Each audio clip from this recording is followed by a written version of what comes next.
I'm Alex Walton-Regan and I play the Inquisitor. I realised early on that the role of the Inquisitor, the role of the player, is to serve the person playing the game. So the one common thread I had to find for every moment of the Inquisitor's life was strength. There has to be a sense of strength and authority, that she is in control, that she is commanding. And even when she's afraid, she's someone who's still going to push forward, who's going to push on through that fear, through that vulnerability. Alexius, it's time to answer for your crimes. I decided that her voice was going to be quite chesty, so quite in the chest. So instead of being higher and sort of in the throat, I really wanted to bring it kind of down into the chest, into the lower register, very rooted, very grounded to the floor, so that when I was performing the role, whatever situation I would find myself in, whichever different option I was recording, I would still be strong and grounded and in control. Hand over the amulet and we let him go. Let him go and I swear you'll get what you want. I want the world back. No. No! I always take off my shoes when I'm in the booth so I can really feel the floor beneath me, and then you kind of open your chest and you really use that lower register to command and to be quite smooth in my delivery. You hold me prisoner, accuse me of murder, and now you want my help? You're insane. I'm not going anywhere with you.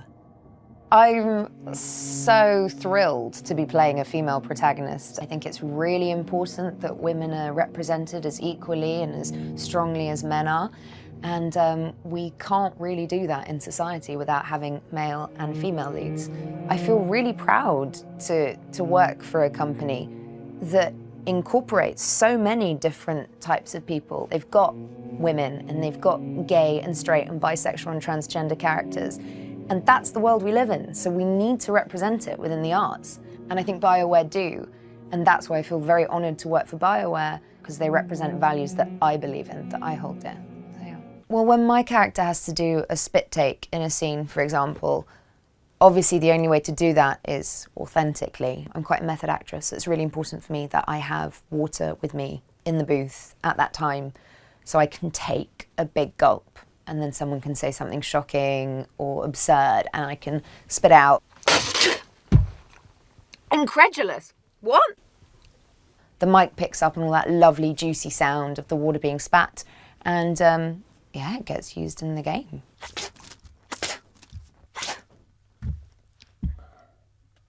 Sorry if you just hold that up. Thanks.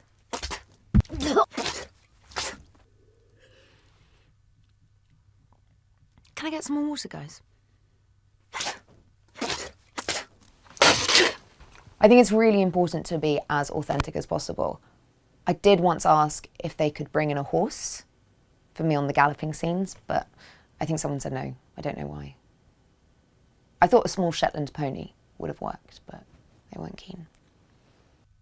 That's it? Okay, great. I think we got it. Thank you. Oh, fabulous.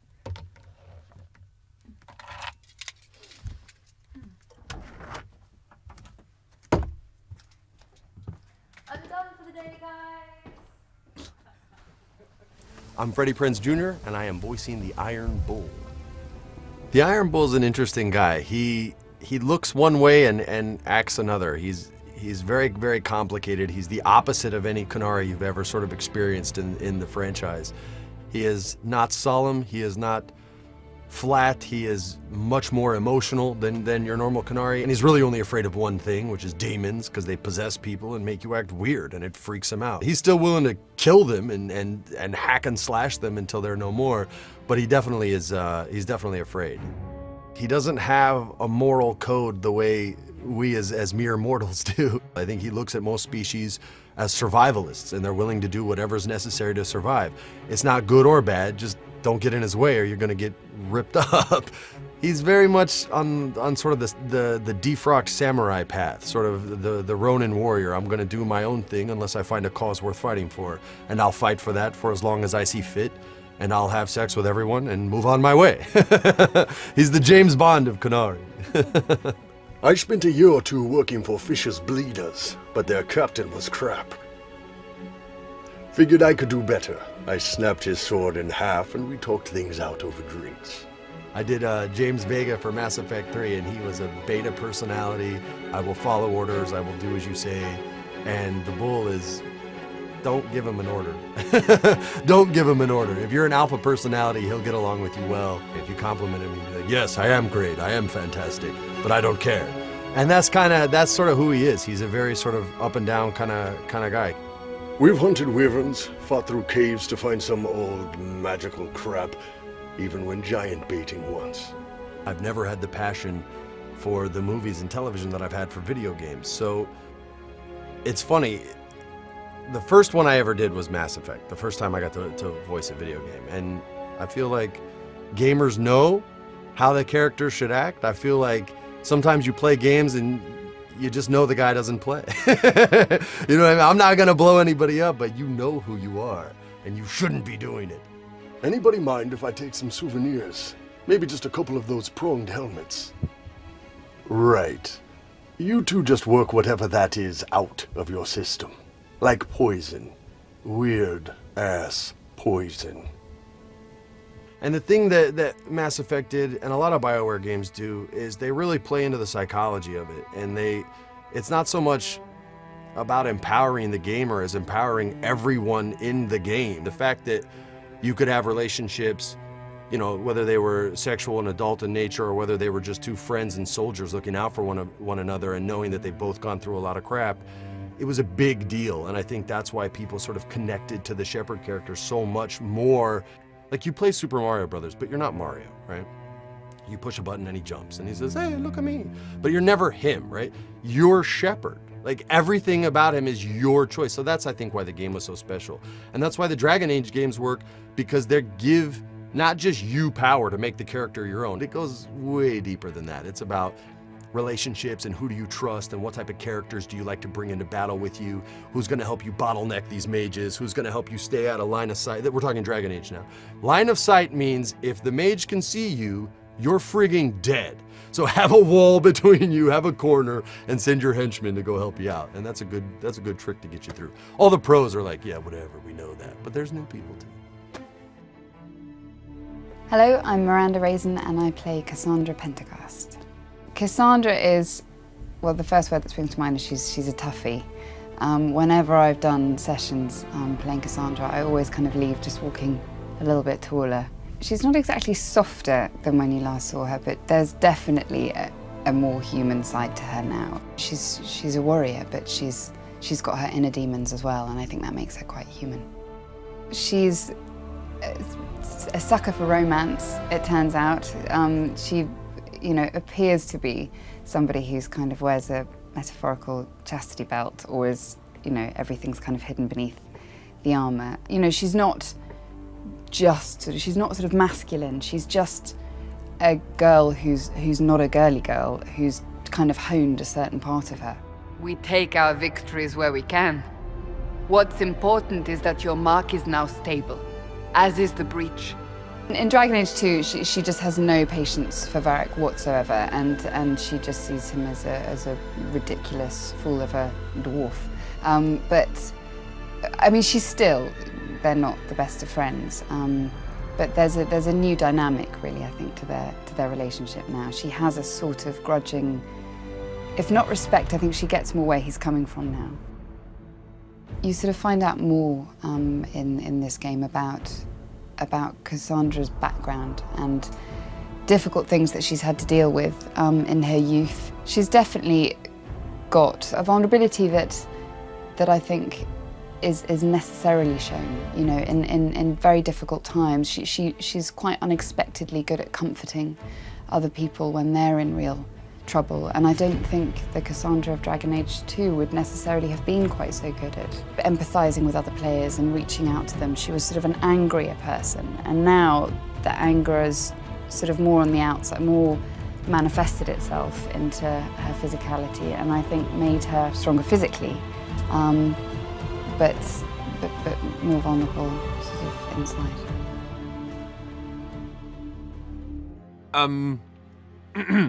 Alistair is the man who really didn't want to be king. He's a fabulous character because he's so conflicted. Like we all are in life, you know, we never want to be doing the things that we're doing. Nobody's ever happy with where they are. They want to be doing something else, and the same applies for Alistair. His insecurity made him human. And there's a tendency in a lot of games to go superhuman, because, hey, we all want to be a superhero and we kind of want to relate, but the best superheroes are the ones who are insecure. But he's a great character to play because of that, because you don't know which strengths are gonna, you know, which side he's gonna choose in the end. You know, you get to be courageous and sexy and usually get the girl, you know, not like my real life. So yeah, that's why I like to be the hero. Villains can often be a meatier role because they have so much more depth and actually in a conflict, but they're also very confident and sure of themselves. So that's why I like Alistair, because he has kind of a lot of those levels that a villain could, and he could very easily have gone down the wrong path. So we're coming to a point now in Alistair's life where I think he feels like he's done it all, and maybe it's not all done. We'll have to wait and see. I've actually had a really wonderful experience with the fans of Alistair. Steve. They have been sweet and respectful and kind. Steve. May I call you Steve? I think what surprises me the most is if I'm just out somewhere and I will ask someone a question and someone else who's there will go, "Are you Alistair?" Just from my voice. That blows me away. So I've actually found, you hear stories about people getting mobbed. I haven't been mobbed yet. I don't know what that feels like. Can I hold your hand? No, you can't. Your hand's really soft. It is. It's very really soft. Do you use moisturizer? They know, you guys know, every single line. I don't. So when stuff gets quoted at me, I have to kind of assume it's a line in the game and kind of laugh and go with it. Right. Alistair doesn't love me. Sometimes it might not be. Sometimes it just might be something weird somebody says to me, but I kind of just go with it, you know. Why? Why don't you love me? Well, it's complicated. I think Alistair is incapable of loving you. That's really why, maybe it's just you. That's what it is. Maybe it's just you. I've got it. Maybe you're not queen material. I should go. But I do know that swooping is bad. I do remember that. Yes, there are T-shirts. Yeah. My name is Kate Mulgrew, and I play the incomparable character of Flemeth. I see her as absolutely transcendent, which means that whatever she is, she can transcend. And she has that power on other people as well. In any given line, she can be playing 3 different emotions with equal importance. She can throw away something as easily as she can throw away a life, and she can reclaim it just as quickly. She's a kind of universal mystical witch. Her power, it seems to me, is infinite and vast. And it encompasses empathy and a kind of strength that brooks no foolishness and no destruction of the world she has spent thousands of years creating. I find her a very compelling character. You can go anywhere vocally. She can go very deep. She can go high. She can go somewhere in her gentleness, and she can go somewhere in her power. So it's a fantastic sort of Stradivarius character. One day someone will summarize the terrible events of your life so quickly. But yes, I was that woman. That is how my tale began. Life is gray. You know that. The more experienced a person is, the deeper they go into life. The less black and white it is, and that incredibly interesting shade of gray gets to be played. But within that shade, there are infinite varieties, right? So I think that's just her. The black is the bad guy and white is the good guy. But we all know that the true parameters of life lie in between those two. And Flemeth is the absolute exploration thereof. You were never in danger from me. I'm not trying to get out of your way, bro. I'm just trying to see her. It's like I keep going like this, like I don't want to be on camera. Sorry. Man. I do want to be on camera. Okay. A little bit, not a lot.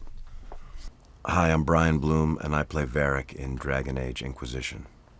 Let me tell you a little bit about Varric. Varric is a storyteller. Varric is a mercenary. Varric is a merchant. Varric is for sale, but Varric has evolved in many ways. My crime serials are my most popular. Hard in Hightown, guards breaking the rules to get things done. The Tale of the Champion is the most famous thing I've written, or infamous, maybe. One of my favorite lines is, I remember Varric said one time, it was after a battle, and he said something like, I know I'm not dead because there'd be more women here. And I think that sums up like part of his vision and view of himself, because there's very little sign that that's actually, that's all part of his maybe inflated vision of himself. Hi, I'm Claudia Black. I play Morrigan in Dragon Age Inquisition. I love voice work because I can usually turn up without having bathed, except on days like this when there's cameras in the room. It's extremely playful, and it allows actors to be very unself-conscious. And there are some technical aspects to it, so, you know, not wearing noisy clothing and yet trying to find a way to make all the sounds come from your body, because you can hear the difference when everything sounds too clinical and cold. Well, well, what have we here? Really important, actually, that your voice is warmed up before you get in there, because everyone expects you to be sort of game ready, as it were. I gargle glass and scotch and shark's teeth. That's how I find Varric. Bianca, baby, introduce yourself. Oh, please. Bianca can handle this herself. Bianca, you minx. That was beautiful. Your eyes can't speak for you on the microphone. You open your eyes and you have a very intense look, but if your voice hasn't changed, it's not going to translate. You know, sometimes I've seen some guys that have to take off their shoes and get up on their tippy toes to find the tone and the voice and literally hit the notes of their character. And that works because nobody can see you. But if you had to be that guy on camera, you couldn't do that anymore. When you're presented with a role that's been well written, there's already inherent complexities in the character, and Morrigan from Dragon Age is no exception. So I was really lucky to step into something that had been so thoughtfully crafted by David. And I've never really been in the dark about, you know, the layers of her character and what their expectations are. When I just have faith and trust that I can identify and place myself sort of empathically, that's really how I do it. I'm just sort of a bit of an empath with my acting, and I will just find a way to just step into that situation, and the emotion comes usually very easily. Laughter I find is much harder than tears. In the older generation, which I'm partially from, we used to joke about hearing yourself on people's answering machines. You know, hey, this is Brian, leave a message, or this is the Bloom family, leave a message, and, you know, time and date you're calling and we'll get back to you. And that was a lot of people's first time hearing their voice, and they're like, I sound like that? It would be pretty irresponsible and sort of silly to do this kind of voice work and still feel that way. But that's not to say that sometimes it doesn't come back and it's not what you wanted, not what you expected, not what you hoped for. Sometimes that can be a good thing, and sometimes it can be like, oh man, go back to the drawing board, man, fix that. All right, warm up. Okay. Without fail. Fail safe, Claudia Black, VO warm up. You ready? Mm-hmm.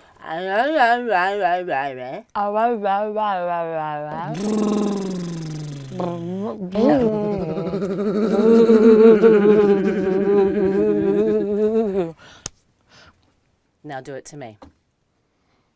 Do it! Harder. Get your game fist. I need this. I'm going into the ring. I need you to take me seriously. I'm sorry. Do it! Now we're talking. That is how you warm up for a video game. Well, that is the thing. When you're in the booth playing a mage, you suddenly feel, you know, every molecule in your body becoming magical, and suddenly you have these powers as well. I can show you something if you like. What's this, Jessica? Okay. You're gonna like this. Yeah. See? Mm-hmm. It just goes on and on. It's almost like an infinity scarf. Does that already exist? No. This is a whole new thing, yeah. Yeah. Think of a number between 1 and 10. Okay. 5. Think of another one. 7. Now think of another one. 3. That's the number I was thinking of. You're doing really. I mean, I don't even know how you have time to do this. You're I do it at night. I'm an insomniac, so magic feeds very well into that type of life. If you don't sleep, you learn magic. You see it. Yeah, there it is. Okay, cool.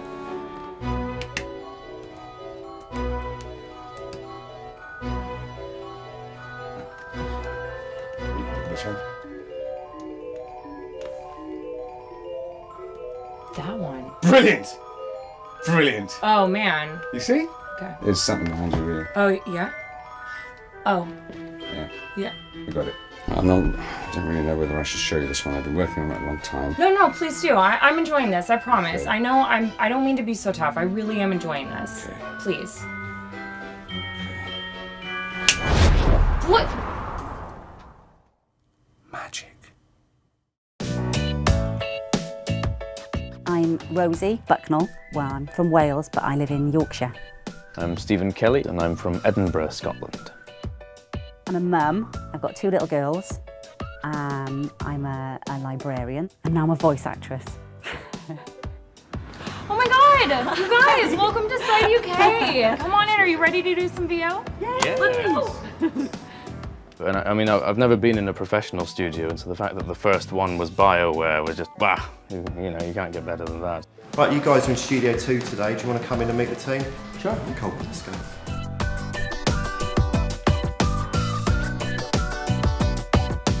Yeah, the first time I stepped into the booth was scary, actually, and so you're trying to decide there and then what voice you're going to do, and how this person's going to sound. It was nerve-wracking, but in a really good way. I studied with Adan after he left the service of the King of Ferelden. When I heard interesting gossip, I passed word to Liliana. Sometimes it was helpful. It's really fast. You go into the booth, and then they tell you, you're playing this character. And then they put up the lines, and it's, you have to be really quick. We're the same, you and I. Well, that is overstating it. You are nothing like me, but we both need people. It's been such a good day. I could not have asked for a better day with nicer people. It's been really fantastic. Being in the studio, doing proper professional voice acting, it's just been a real treat. Pretty surreal to see all the other actors walking in and out of here. I've seen a couple of the other sort of lead actors from Dragon Age and things, and it's just, wow, wasn't expecting any of that. I just wish this could just keep going. I wouldn't want to leave. I'm at home. Yeah, what a day. What a day. Great day. As you move through the deep roads, you're struck by the danger. You could be attacked at any time. It is dark, it is dangerous. It is very mysterious and shadowy, and you never know what's going to be around the corner. The farther that you descend, the more secrets and mysteries arise, and more questions that you have. It has that sense of exploration and like that fantasy of going where no one's been before or have not been in a long time. The Blight came through, and the hordes of Darkspawn basically took over, destroyed much of Dwarven society, turned the deep roads from a thriving connection of trade to ruins, essentially, that are just infested by the evil that is the Blight. You've seen the Darkspawn a little bit in Inquisition. You saw them a lot in Origins and a little bit in Dragon Age 2, but this is the first time in Inquisition that you're really facing off against a horde. They're kind of demonic, just from an art direction standpoint. They're pointy, and they're aggressive shapes in their armor and that sort of thing. We want them to look dangerous. The palette for the Darkspawn is so huge. We have all these little pieces that we can put together that actually create different combat situations that you've never experienced before. We really wanted to capture that linear dungeon crawl and infuse it with a good story. You can expect to start at the top, and it's gonna be layer, level after level, and it's gonna change as you go down.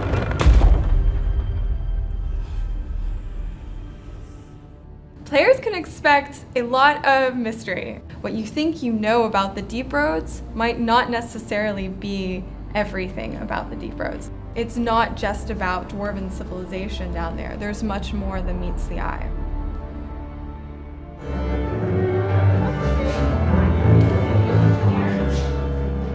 Hi, my name is Trevor Morris, and I'm the composer for Dragon Age Inquisition. The idea of the game itself was really the main theme of the music. It wasn't really particular to any one thing. It was an all-encompassing thing. And it has kind of a folk element to it, like almost like a folk song, and then it goes into more of a sweeping melodic type of thing. So it was supposed to be an overall environment musically that the whole game could swim underneath. Dragon Age Inquisition is its own thing. I mean, you know, I'm largely driven by the story, and the visuals are so incredible. And for me, there's an inspiration that comes from that you can't get any other way. I'm forever asking them to send me in-game footage. Play the game and just capture it in video and send it to me, and I loop it on my screen. So I play it in the background and things just happen, and the color and the saturation of color and the movement inspires kind of how I find tempos and things like that. They really wanted me to do something different. So in that sense, it was a fresh start. I mean, it is a franchise, but I got to sort of break free of what had been done in the past and do my own version of it, which has been really refreshing and great for me. Being in Nashville, Nashville's a music town, man. I love that about this town. I was really excited to come here. I've never recorded, never been here before. The studio has stained glass coming through it as the sunlight changes through the day, and it's fun to experience the, we called it the Temple of Dragons today is what we called it, I think. I'm just overwhelmed by the emotional quality that I got from all the sections. We did strings on their own, we did brass on their own, and we did choir on their own. To me, choir being the most timeless instrument, it's been around since the dawn of man, obviously. Bringing a choral element to it is really important to me. I love writing for choir, and I thought it was an important part of the language for Dragon Age, and we just finished the choir as the icing on the cake. So you get that Gothic, ancient, it's both modern and old at the same time. That's the thing that choir brings that nothing else can do, so I'm really happy we got to do that.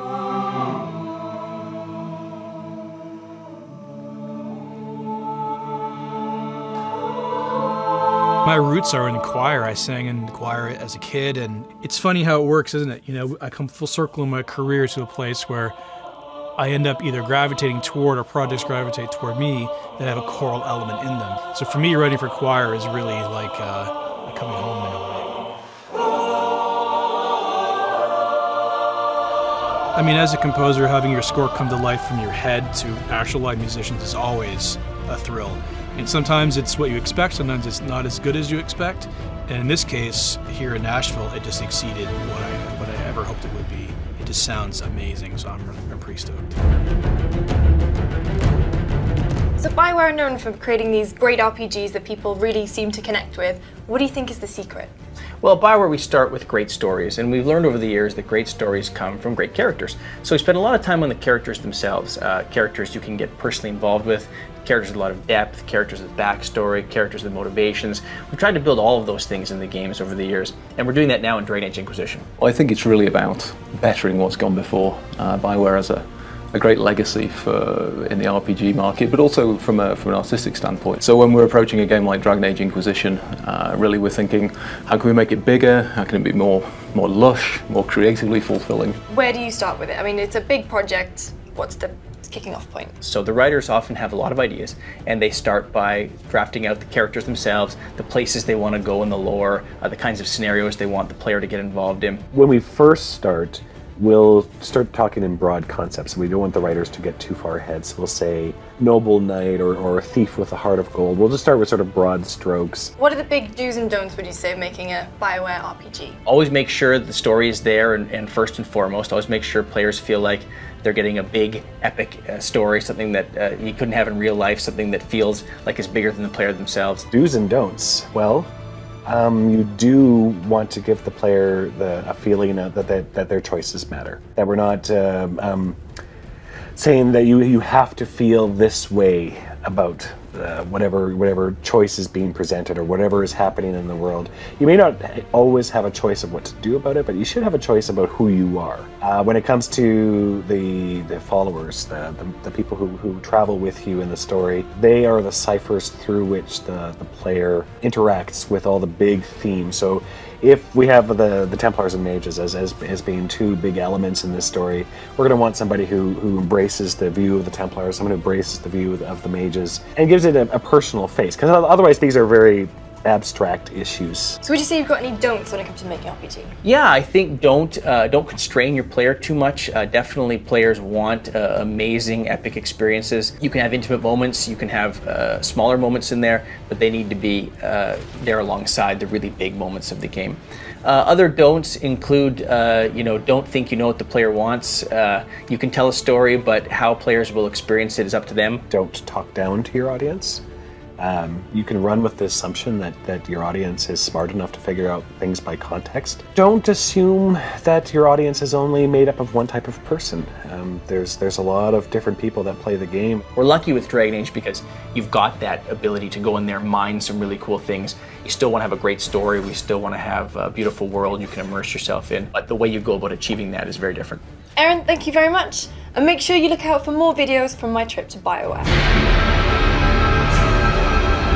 I'm here with John and Michael at BioWare Edmonton, and these guys are going to give me a few tips and tricks on how to get started in Dragon Age Inquisition. So let's get started with the first and most important thing. Which race do you pick? It kind of depends on what you want to go for. Each race has obviously its unique look. Dwarf has magic resist, so it's a little bit easier to fight against, the demonic enemies that you're going to be facing throughout it. Qunari has a melee defense, a little bit easier to tank stuff with that. Elves have range defense. Range defense, yes. Whereas the humans just get the easier pick of, you get one more ability points and allows you a little bit more freedom. Yeah, so you can spend that ability point on another upgrade or another ability or another passive, anything, and that as a human you can just go that 1 point further that no one else can.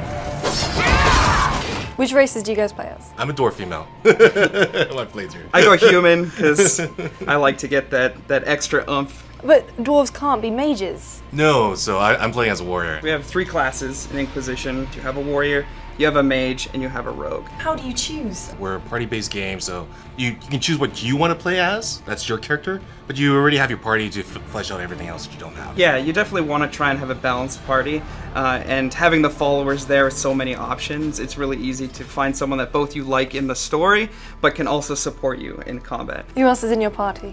I've got Varric as well. He's really awesome. He's got Bianca, the crossbow. I picked up Dorian recently. I loved Dorian so much in the story. I didn't care. I just had to push somebody out to get him in there. I can do this all day! And then, yeah, I also have Cassandra. So she's up there making sure that my guy can deal the damage, and so I don't have to be doing the tanking for the party. So when players boot up the game for the first time, what would you say would be your top tips to get them started in combat? Make sure you capitalize on combos as often as you can.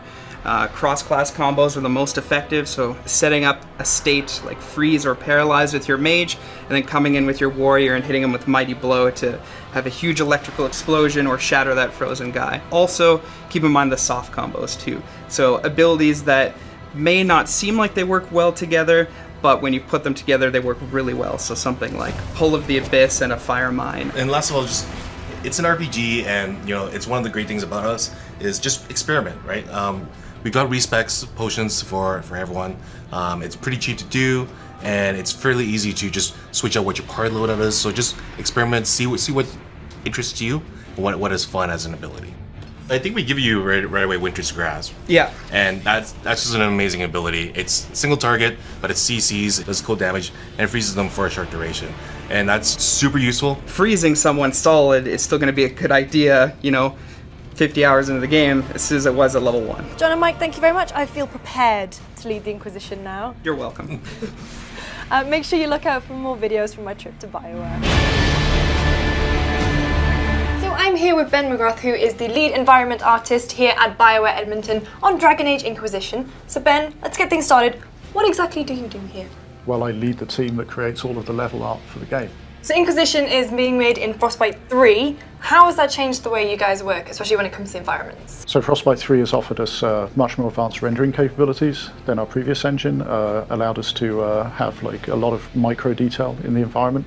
We've got realistic water, we've got incredibly dense foliage, we've got wide open vistas and much greater environments than we've had before, much bigger environments than we've ever been able to do before. How much bigger are we talking? It's difficult to put an exact number on it, but I would say that any one of our zones is probably comparable in size to either of the previous 2 games, and we have about 10 of them. How does the world itself help to kind of tell the story of what's happening in Inquisition? We've tried to make it a lot more believable than before, and we've tried to populate it with evidence of the events that have been occurring in the story. But there's a lot of death, destruction visible in the world. There's a lot of buildings that have been destroyed. There's a lot of evidence of the Mage Templar conflict. We have like plague wagons and corpses everywhere and people fighting. So this time we're going to lots of different locations in Thedas. How are they kind of different from each other? The world is divided into a lot of different areas, populated by different races. What we've done is we've actually created a bunch of different architectural styles. So we have Orlesian style architecture, we have Freelden, we have Dwarven, we have Elven, and we have the Tevinter style as well. They're all very different. On top of that, the different areas have different biomes. So some are arid, some are boreal, and some are temperate. Each area in the game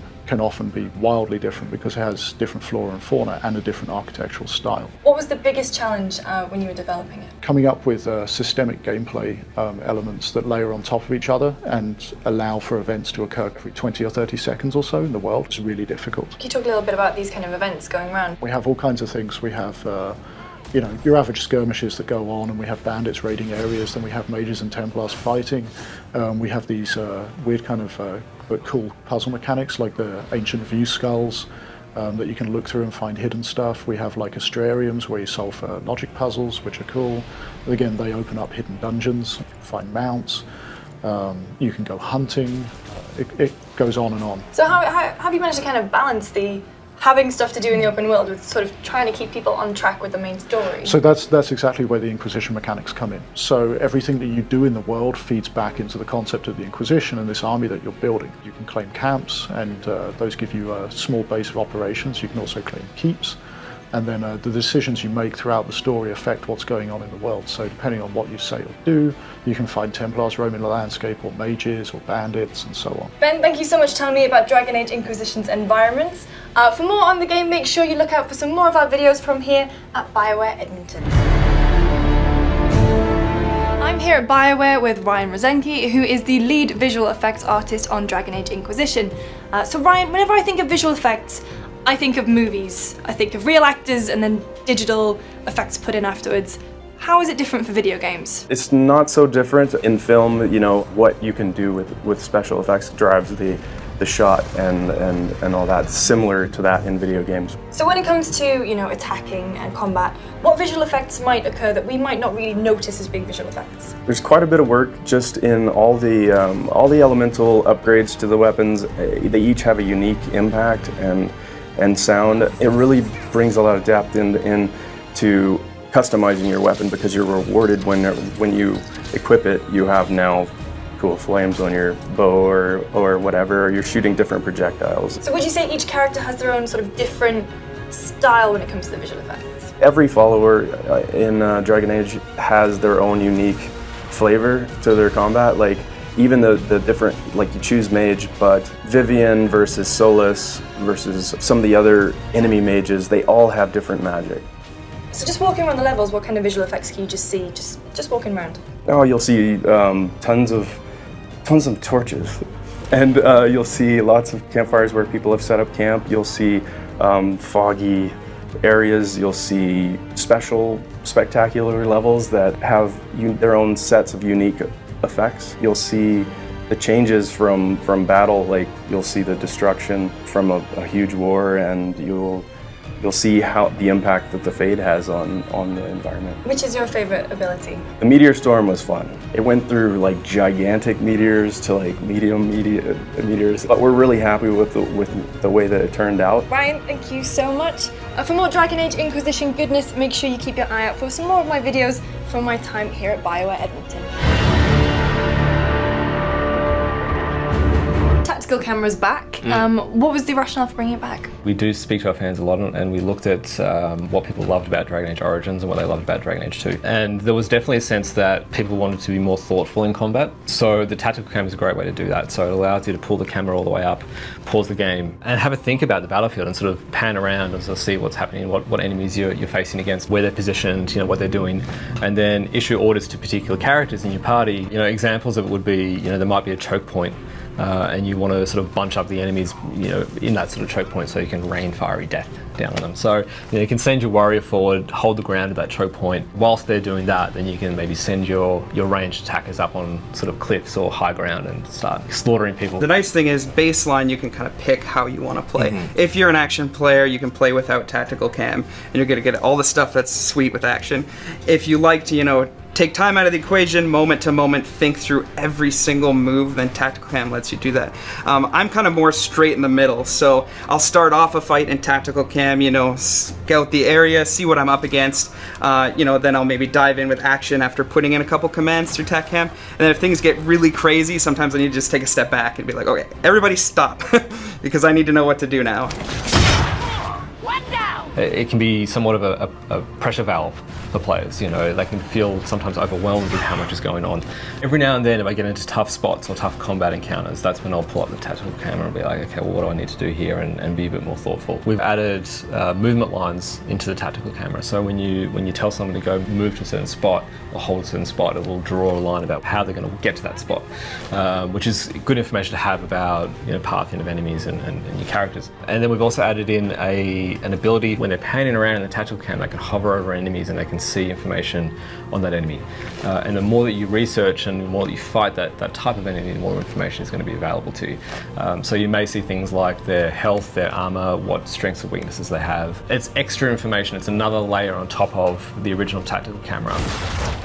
We've added in a kind of like a slow-mo to the tactical camera that allows you to plan out your moves and then pull the trigger, and it sort of advances time a little bit, and you just release the trigger and it pauses it again. And that's been a really interesting feature, because what we found is that players go in and out of tactical combat a lot more than they used to in the previous games.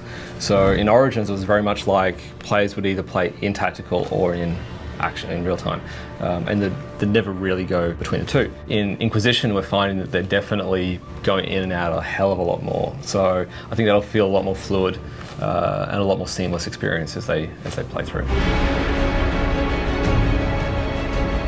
BioWare's known for these, fantastic characters people really identify with. So can you tell me a little bit about the journey from initial conception all the way through to the final game? Character creation it takes a huge amount of iteration on the part of many departments to really come with a finished and believable character that people will identify with. Each time the breach expands, your mark spreads, and it is killing you.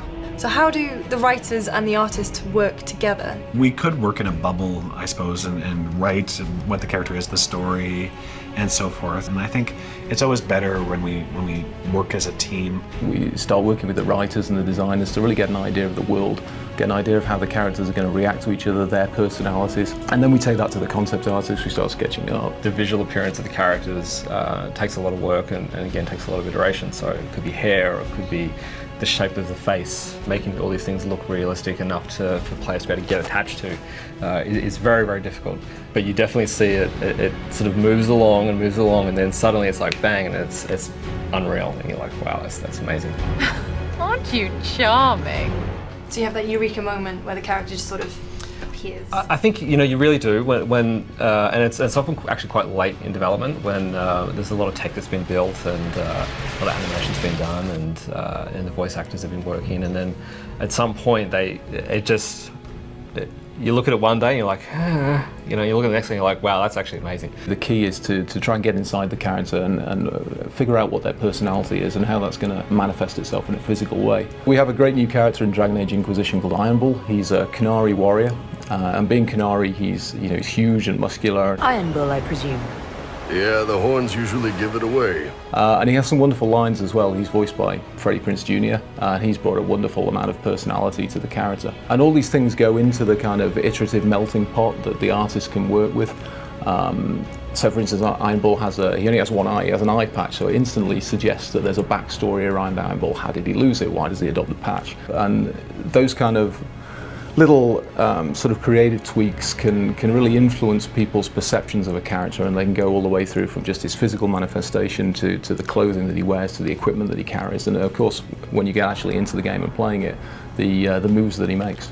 They'll put a detail on a piece of concept art and some part of their clothing, which they thought that might be interesting, and then we'll see that and we'll go, hey, that's kind of neat, and we'll sort of springboard off of that. There's a lot of stress that builds up as you make these games, and everyone's working so hard and you want everything to be perfect. So when you see things finally come together, whether it be characters or whether it be environments or story or acting, whatever that thing is that you just really want to nail, finally gets there, it's incredibly rewarding.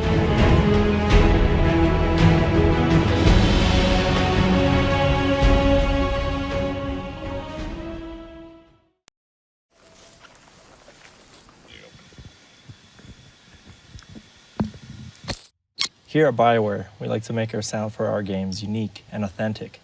You know, things like birds, animals, trees, wind, footsteps, things like that. So, do you guys hear that? So we've gotten pretty lucky, and we managed to track down the dragon to its lair behind the trees. Cody's getting set up now, and he's gonna go in and get the sound for us.